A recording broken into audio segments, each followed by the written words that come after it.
Hello there viewers, and welcome to another edition of Formula One Talk, this time bringing you an update of 3 of the final 4 cars to be launched this year, and as promised, the testing results from all 4 days of the pre-season test held in Jerez, Spain from the 5th to the 8th of February. But first, the news, and Brazilian Luis Resta has now officially signed to be the second driver for the Marussia team. He more or less confirmed that the deal was in place on his own personal website before Marussia made it official, so congratulations to him on becoming an F1 driver, but commiserations also go to him because he has joined the worst team left in Formula One.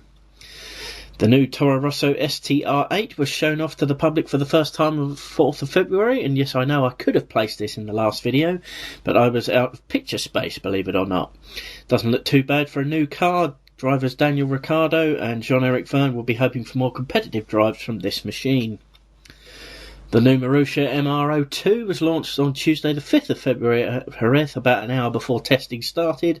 The car itself has a rather basic design according to BBC F1 technical analyst Gary Anderson, but he did also add that the space for all the car's essential add-ons that the team will need to install to gain quicker times is all there, all the space is ready. However, there is something new on the car. The MR02 is Marussia's first car with the KERS speed boost. Now, the whole field has KERS, so that should help the team somewhat. Final car to be unveiled at Jerez before pre-season testing got underway was the new Caterham CT03.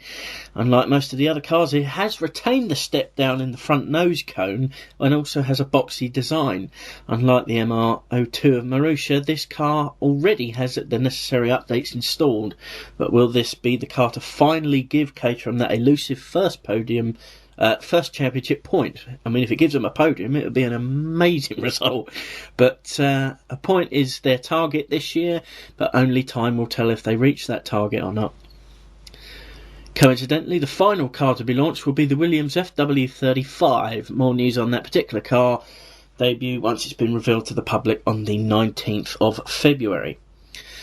So the first 4-day pre-season test at Jerez has concluded with Jenson, Romain, Grosjean, Felipe, Massa and Kimi Räikkönen topping the timesheets for each respective day. I'll be posting the times for all 4 sessions in the video description box, so you can study them at your leisure. Although all you can say for now is that the teams are concentrating on reliability at the moment, something that Mercedes had none of in the first 2 days of testing, with Nico Rosberg suffering a wiring loom failure, and Lewis Hamilton on day 2 lost rear brake pressure and crashed into the barriers, as you can see. Days 3 and 4 for Mercedes were much better, with Rosberg completing 148 laps and Hamilton managing 145 laps on the final day. But as I said this time last year, you can't read too much into the results, but I feel it necessary to fill you in on the goings-on in the world of Formula One. The next video on this channel will feature the launch of the Williams FW35, as well as the 4 days of the first of 2 pre-season tests at Catalonia, Barcelona. So until the conclusion of that specific test, unless something significant happens, I'll see you in about a week's time for more Formula One talk. See you then.